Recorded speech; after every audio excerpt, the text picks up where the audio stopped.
बड़ी बात में सबसे पहले बात करते हैं विनेश फोगाट की। विनेश फोगाट पर एक बड़ी खबर आ रही है।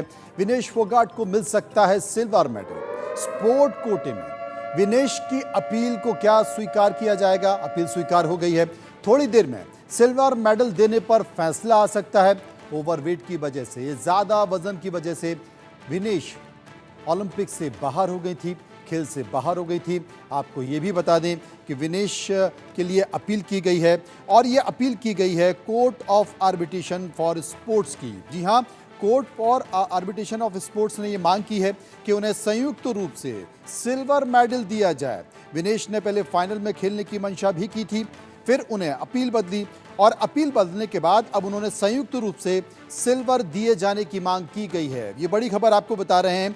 7 अगस्त को विनेश का वजन उनकी कैटेगरी में 50 किलोग्राम था, अब 100 किलोग्राम ज्यादा निकल गया। इसके बाद ओलंपिक एसोसिएशन ने उन्हें फ्री स्टाइल महिला कुश्ती के लिए भी अयोग्य घोषित कर दिया। ओलंपिक से बाहर होने के बाद विनेश की तबीयत बिगड़ गई और अस्पताल में भर्ती हुई। कोच वीरेंद्र दहिया उनसे मिलने पहुंचे तो विनेश ने उनसे कहा कि किस्मत खराब थी, हम मेडल से चूक गए, लेकिन ये एक खेल का हिस्सा है। प्रधानमंत्री नरेंद्र मोदी ने भी इंडियन ओलंपिक एसोसिएशन के अध्यक्ष पीटी ऊषा से कहा है कि वे रेसलर की मदद के तरीके तलाशें। प्रधानमंत्री ने पीटी ऊषा से इस मामले में विरोध दर्ज कराने को भी कहा है। तो ये बड़ा संकेत है। हालांकि डॉक्टर ये कह रहे थे कि वजन घटाने के लिए रात भर एक्सरसाइज करती रही विनेश, लेकिन कोई फायदा नहीं हुआ। लेकिन अब डिस्क्वालिफिकेशन के खिलाफ अपील की गई है और सबसे बड़ी बात है कि विनेश ने संन्यास के ऐलान से पहले बुधवार रात अपने डिस्क्वालिफिकेशन के खिलाफ अपील दायर कर दी है। उन्होंने court of arbitration for sports से मांग की है कि उन्हें संयुक्त रूप से सिल्वर मेडल दिया जाए। विनेश ने पहले फाइनल में खेलने की मांग भी की थी, लेकिन फिर उसके बाद विनेश ने अपनी अपील को बदल दिया और अपील को बदलने के बाद अब विनेश ने संयुक्त रूप से सिल्वर मेडल दिए जाने की मांग की है।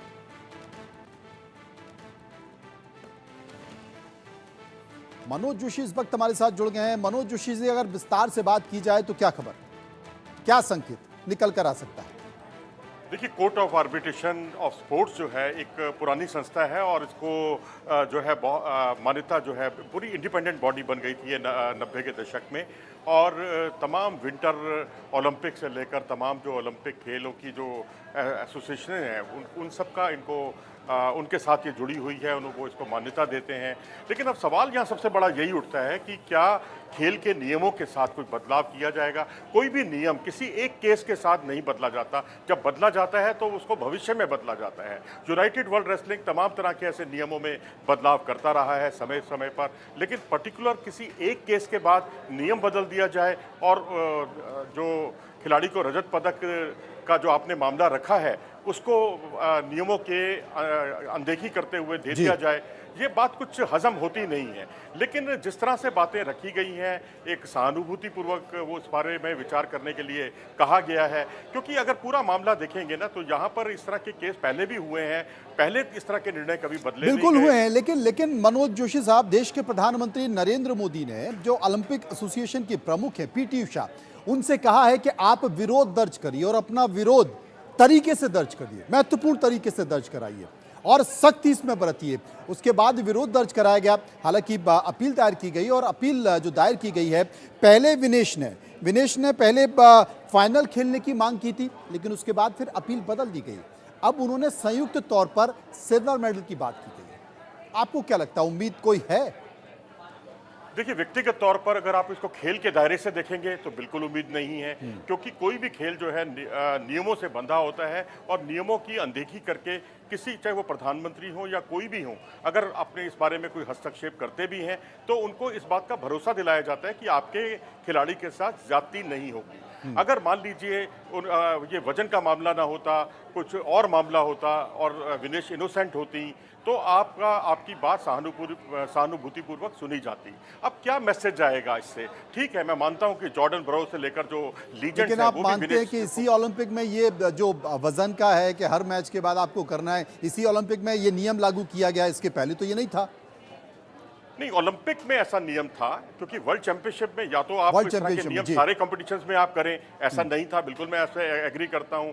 लेकिन अगर इस कंपटीशन में इस तरह का नियम था और वो लिखित रूप में था कि अगर कोई किसी कारण से या कंपटीशन में नहीं उतरता है या वजन उसका नहीं आता है, यहाँ वजन का भी उसमें उल्लेख है, तो उसे सबसे नीचे पायदान पर रखा जाएगा। जब जी। इस तरह की बात है तो या तो अब आप जब नियम बदलेंगे तो वो भविष्य की प्रतियोगिताओं में लागू होंगे, क्या आप उसको इसी केस में नियम को लागू कर देंगे? ये बहुत बड़ी बात होगी। अगर ऐसा होता है तो भारतीय दृष्टिकोण से बहुत अच्छी बात है। प्रधानमंत्री जी एक अच्छा कदम उठा रहे हैं, अपनी बात रख रहे हैं। अपनी बात रखने का अधिकार हर एक को है, और देखा जाए तो ये court of arbitration of sports बना ही इसके लिए है, ताकि किसी को कोई मन में वो रहे ना, मलाल ना रहे, और अपनी बात को वो खुलकर सामने रख सके। बहुत बहुत शुक्रिया करेंगे जोशी साहब, आप नज़र बनाए रखें, और अगर कोई खबर अच्छी भारत के लिए आती है तो मुझे लगता है कि सभी को इंतज़ार रहेगा।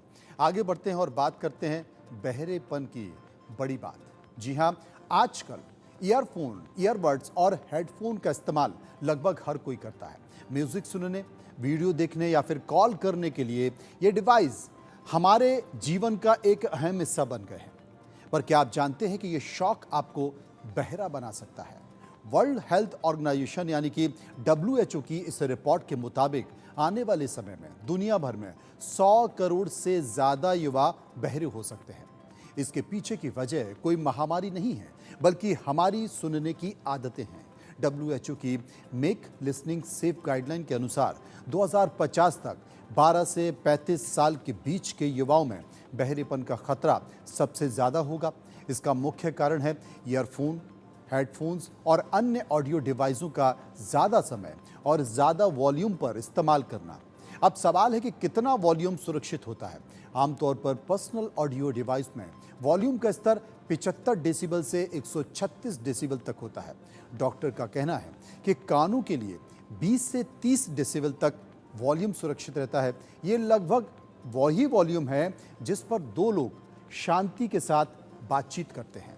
लगातार 75 डेसिबल से ज़्यादा वॉल्यूम पर म्यूज़िक सुनने से कानों की सेंसरी कोशिकाओं को नुकसान पहुंचता है, और सबसे बड़ी बात है कि ये नुकसान स्थायी हो सकता है और इसके लिए कोई भी इलाज नहीं है।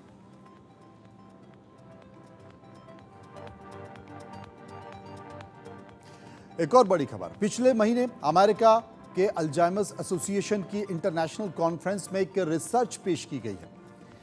43 साल तक चली इस रिसर्च में 1,30,000 लोगों को शामिल किया गया है। रिसर्च में सामने आया है कि जो लोग लगातार अल्ट्रा प्रोसेस्ड फूड खा रहे हैं और जितनी अधिक मात्रा में खा रहे हैं, उन्हें उतना ही गंभीर डिमेंशिया हो गया है। डिमेंशिया एक ऐसी बीमारी है जिसमें व्यक्ति की याददाश्त, भाषा और रीजनिंग पावर और सोचने की क्षमता बुरी तरह से प्रभावित होती है। जबकि जिन लोगों ने अल्ट्रा प्रोसेस्ड फूड में दूरी बनाई और कम फ्रीक्वेंसीज में इसका सेवन किया, वे लोग अधिक स्वस्थ बने हैं। सवाल यह है कि ये लोग अल्ट्रा प्रोसेस्ड फूड में क्या खा रहे हैं। ये सभी processed red meat, bacon, hot dogs और सॉसेस खा रहे थे। सब इंडस्ट्रियली प्रोसेस्ड फूड का, जंक फूड का इस्तेमाल कर रहे हैं। ये वही है। अगर यही स्टडी भारत में हुई होती तो ये सारे सवाल पिज्ज़ा, बर्गर, फ्राइज और पैक्ड चिप्स पर भी होते। चाट, समोसा, कचौरी पर भी कम सवाल नहीं होते हैं। इनके सेवन से भी हमारी सेहत को बहुत नुकसान हो रहा है। अब हम इस स्टडी की 10 बड़ी बातें आपको बताते हैं। ये इस स्टडी 43 वर्षों तक 1,30,000 से ज़्यादा लोगों पर की गई है। स्टडी में शामिल हुए 8% से ज़्यादा पार्टिसिपेंट में डिमेंशिया विकसित हुआ। स्टडी में पता चला है कि रेगुलर प्रोसेस्ड रेड मीट खाने से डिमेंशिया विकसित होने का खतरा बढ़ता है। हफ्ते में 2 बार प्रोसेस्ड रेड मीट खाने वालों को महीने में 3 से कम बार प्रोसेस्ड रेड मीट खाने वालों की तुलना में डिमेंशिया का 14% अधिक जोखिम था। रोजाना प्रोसेस्ड रेड मीट को नट्स, बीन्स और टोफू में रिप्लेस करने में डिमेंशिया का खतरा 20% तक कम हो सकता है। यानी कि रेड मीट के बदले अगर नट्स, बीन्स और टोफू खाते हैं तो डिमेंशिया के खतरे को टाला जा सकता है। प्रोसेस्ड रेड मीट के साथ चिप्स, आइसक्रीम और इंस्टेंट सूप भी अल्ट्रा प्रोसेस्ड होते हैं और इनसे टाइप 2 डायबिटीज, हार्ट डिसीज और मोटापे की समस्या बन सकती है। रिसर्चर्स ने पाया कि प्रतिदिन प्रोसेस्ड रेड मीट खाने से ब्रेन और बॉडी के सेंसर्स कमजोर होते हैं, याद रखने की क्षमता प्रभावित होती है। प्रोसेस्ड रेड मीट में मौजूद सैचुरेटेड फैट, सोडियम, आयरन और नाइट्राइट से stroke, chronic inflammation, high blood pressure और नर्वस सिस्टम डिसऑर्डर का जोखिम बढ़ जाता है। यूहान ली के मुताबिक प्रोसेस्ड रेड मीट में नाइट्राइट और सोडियम जैसे हानिकारक पदार्थों के बहुत अधिक मात्रा में होने का कारण कैंसर, हार्ट डिसीज और डायबिटीज का खतरा बढ़ जाता है। अब समझने वाली बात यह है जो हम आपको बताते हैं कि हम खाना क्यों खाते हैं। उसका प्राइमरी मकसद है न्यूट्रिशन यानी कि पोषण। हम जीवित और स्वस्थ रहने के लिए भोजन करते हैं। कोई खाना कितना फायदेमंद या नुकसानदायक होगा ये उसके तैयार होने की प्रक्रिया पर निर्भर करता है। खाना खेत में उगने से लेकर हमारी थाली तक पहुंचने में जिन प्रक्रियाओं से गुजरता है उसे प्रोसेसिंग कहते हैं और बस इसी का ध्यान आपको रखना है।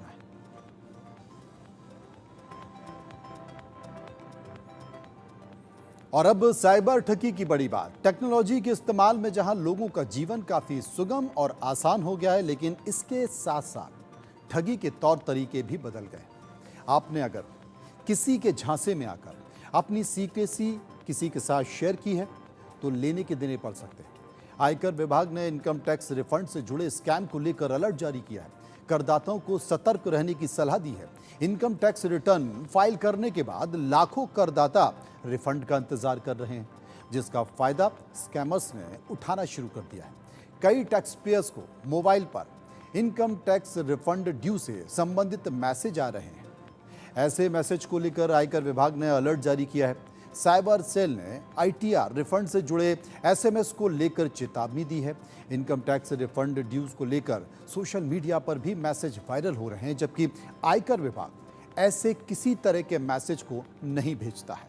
नोएडा के साइबर सेल पुलिस ने ऐसे मैसेज से सतर्क रहने की सलाह दी है।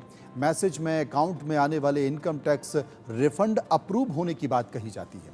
अकाउंट नंबर वेरीफाई करने को कहा जाता है। यदि अकाउंट नंबर सही है तो एक लिंक पर क्लिक करके अकाउंट अपडेट करने को कहा जाता है। ये लिंक एक ऐसा स्पैम होता है जिस पर क्लिक करते ही टैक्स पेयर्स की जानकारी स्कैमर्स के पास पहुंच जाती है, जिसका इस्तेमाल वे गलत तरीके से करते हैं और आपको फ्रॉड का शिकार भी बना सकते हैं।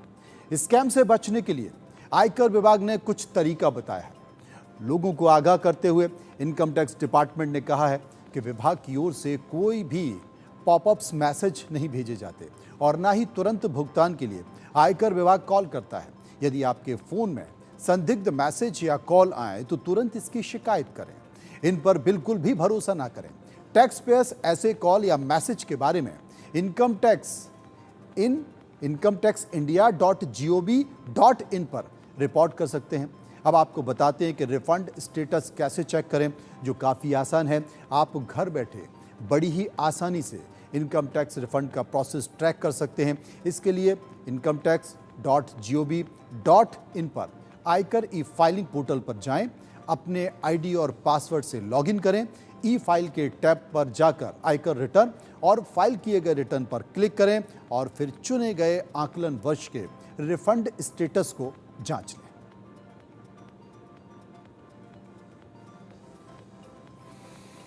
आइए बात करते हैं अर्थव्यवस्था की बड़ी बात। दुनिया के बाकी देशों के साथ भारत की अर्थव्यवस्था में बढ़ोतरी देखने को मिल रही है, लेकिन महंगाई के मोर्चे पर स्थिति थोड़ी चिंताजनक है। भारतीय स्टेट बैंक ने अगस्त महीने की रिपोर्ट में महंगाई को लेकर चिंता जताई है। रिपोर्ट में कहा गया है कि आर्थिक विकास के लिहाज से देश आगे बढ़ रहा है।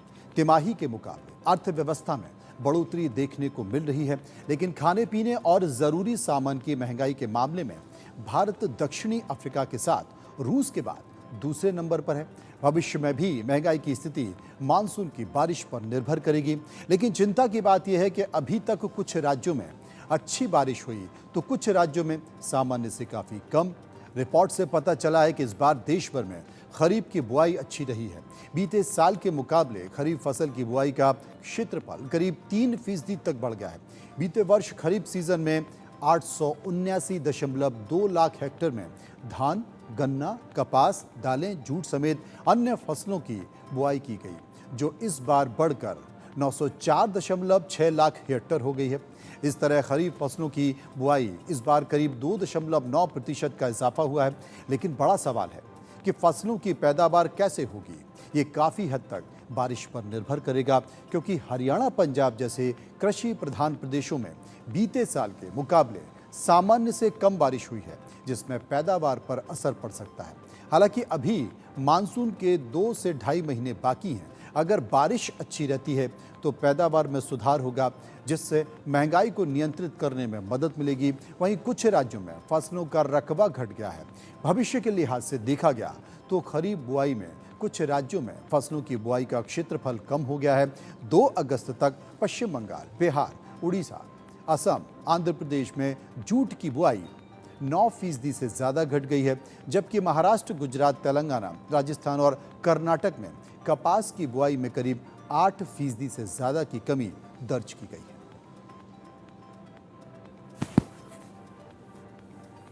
और अब भूकंप से जुड़ी बड़ी बात। जापान में 7.1 तीव्रता के भूकंप के झटके महसूस किए गए हैं। इसके बाद सुनामी का अलर्ट जारी हो गया है। भूकंप का केंद्र जापान का क्यूशू द्वीप में जमीन से करीब 8.8 किलोमीटर नीचे बताया जा रहा है। मियाजाकी, कोची, ओएटा, कागोशिमा और इहमे शहर में सुनामी की एडवाइजरी जारी की गई है। भूकंप के इस जबरदस्त झटके के बाद जापान के लोग सहम गए हैं। धरती इतनी तेजी से कांपने के बाद जापान के लोगों में हड़कंप मच गया है। इससे पहले 1 जनवरी को जापान में 7.6 तीव्रता का भूकंप आया था। इसमें 318 लोगों की मौत हुई थी और 1300 से ज़्यादा लोग घायल हुए थे। इशिकावा में भूकंप के कई जगहों पर आग लग गई। इससे 200 इमारतें जलकर खाक हो गईं। इसके पहले मार्च 2011 में जापान में अब तक का सबसे खतरनाक भूकंप आया था, जिसमें 16,000 लोगों की मौत हो गई थी। अब आपको समझाते हैं कि कैसे तय होता है कि ये सुनामी है या फिर नहीं। जापान के सुनामी वार्निंग सिस्टम के मुताबिक अगर भूकंप के बाद सुनामी की एडवाइजरी या फिर अलर्ट जारी होता है तो इसके बाद समुद्र में 1 मीटर ऊंची लहरें उठती हैं और इसे सुनामी कैटेगरी में रखा जाता है। इसकी ऊंचाई बाद में 3 से 5 मीटर भी हो सकती है। अगर 5 मीटर तक लहरें उठती हैं तो इसे मेजर सुनामी कैटेगरी में डाला जाता है। अब सवाल है कि जापान में ही क्या सुनामी आती है? जापान भूकंप के लिहाज से सबसे सेंसिटिव जोन में आता है, सेंसिटिव एरिया में आता है। यहाँ भूकंप आते रहते हैं क्योंकि ये 2 टेक्टोनिक प्लेटों के जंक्शन के पास स्थित है। इशिकावा प्रांत, जहाँ पर भूकंप आया, महासागर के चारों ओर भूकंपीय फॉल्ट लाइन की एक घोड़े की नाल के आकार की श्रृंखला रिंग ऑफ फायर के करीब स्थित है। रिंग ऑफ फायर ऐसा इलाका है जहां कॉन्टिनेंटल प्लेट्स के साथ ओशियानिक टेक्टोनिक प्लेट्स भी मौजूद हैं। ये प्लेट्स आपस में टकराती हैं तो भूकंप आ जाता है। इनके असर से ही सुनामी आती है और वॉल्केनो भी फटते हैं। दुनिया के 90% भूकंप इस रिंग ऑफ फायर में आते हैं। यह क्षेत्र 40,000 किलोमीटर तक फैला हुआ है। जापान में जितने सक्रिय ज्वालामुखी हैं उनमें से 75% ज्वालामुखी इसी इलाके में।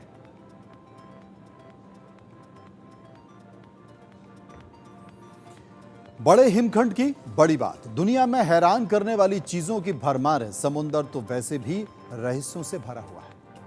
धरती पर मौजूद सबसे बड़ा हिमखंड यानी कि A23A दक्षिणी महासागर से होकर जमीन की ओर धीमी गति से यात्रा कर रहा है। लोग हैरानी जता रहे हैं कि बर्फ का यह विशाल टुकड़ा कहां पर जा रहा है।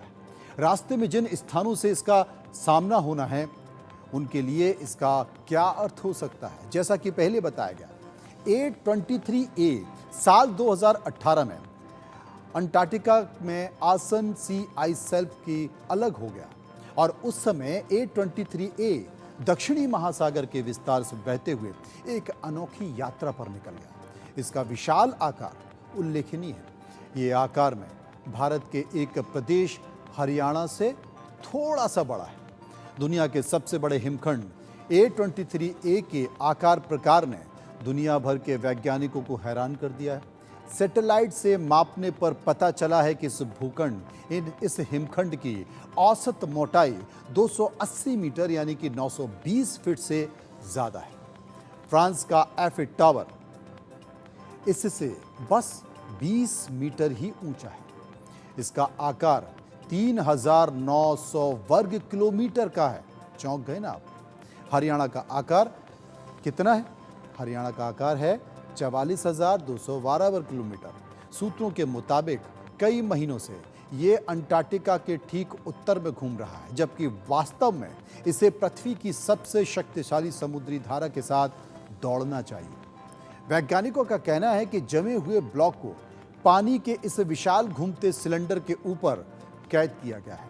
ये एक ऐसी घटना है जिसे समुद्र विज्ञानी टेलर कॉलम कहते हैं, और यह संभव है कि A23A लंबे समय तक बच न सके।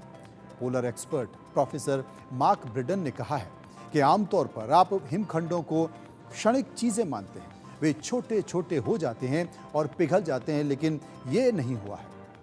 एक शोधकर्ता ने बताया है कि A23A वह हिमखंड है जो मरने के लिए तैयार नहीं है, यानी कि यह खत्म नहीं होने वाला हिमखंड दिखाई देता है।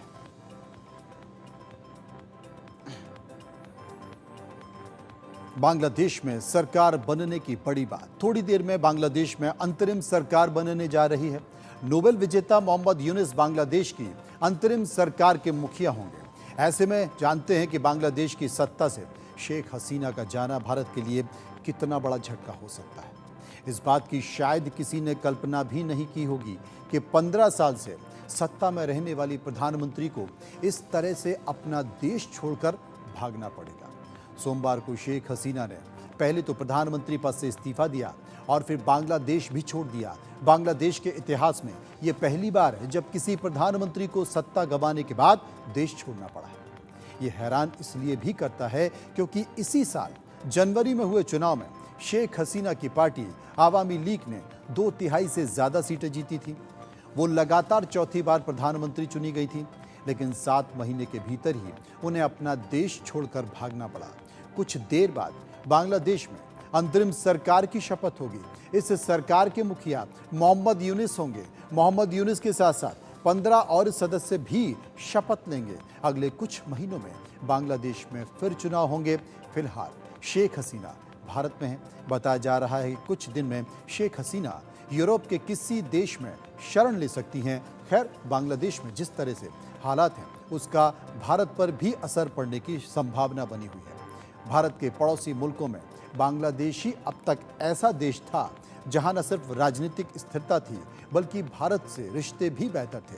अब सवाल है कि भारत के लिए ये कितना बड़ा झटका होगा। बांग्लादेश में शेख हसीना की सत्ता जाना भारत के लिए एक बड़ा झटका है। बांग्लादेश बना ही भारत की मदद से था, तभी से रिश्ते बेहतरीन थे।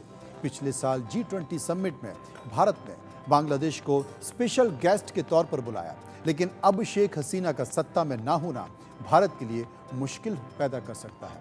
बांग्लादेश की सियासत में इस वक्त 2 ही बड़े चेहरे हैं, आवामी लीग की शेख हसीना और बांग्लादेश नेशनल पार्टी BNP की खालिदा जिया। 3.5 दशकों से बांग्लादेश की सत्ता कभी खालिदा जिया तो कभी शेख हसीना के पास रही है, लेकिन भारत के लिहाज से बांग्लादेश की सत्ता में शेख हसीना का रहना ज़्यादा फायदेमंद है। शेख हसीना भारत के ज़्यादा करीब रही हैं। पिछले महीने शेख हसीना चीन के दौरे पर गई थी, लेकिन दौरा बीच में ही छोड़कर वो वापस आ गई। लौटते ही शेख हसीना ने अहम ऐलान किया था। उन्होंने कहा कि तीस्ता प्रोजेक्ट में भारत और चीन दोनों की दिलचस्पी है, लेकिन वो चाहती हैं कि इसे भारत पूरा करे। दूसरी ओर खालिदा जिया की BNP का झुकाव इस्लामिक कट्टरपंथ की तरफ ज़्यादा माना जाता है। BNP भारत से ज़्यादा पाकिस्तान के करीब रहती है और इससे चीन को फायदा होता है क्योंकि पाकिस्तान उसका अच्छा दोस्त है।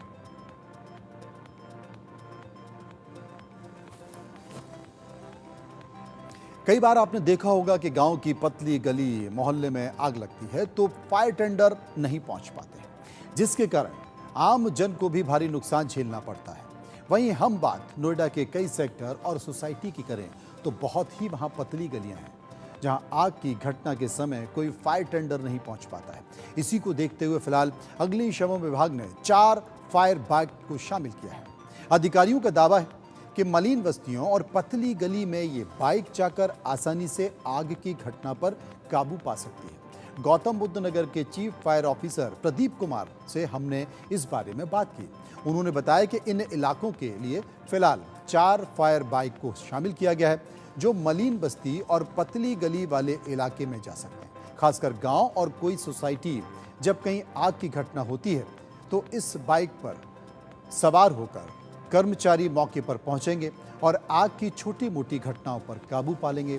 फिलहाल 4 बाइक को शामिल किया गया है। ये चारों फायर बाइक को अलग अलग फायर स्टेशन पर रखा गया है। इसके साथ ही आने वाले दिनों में भी फायर बाइक को शामिल किया जा सकता है।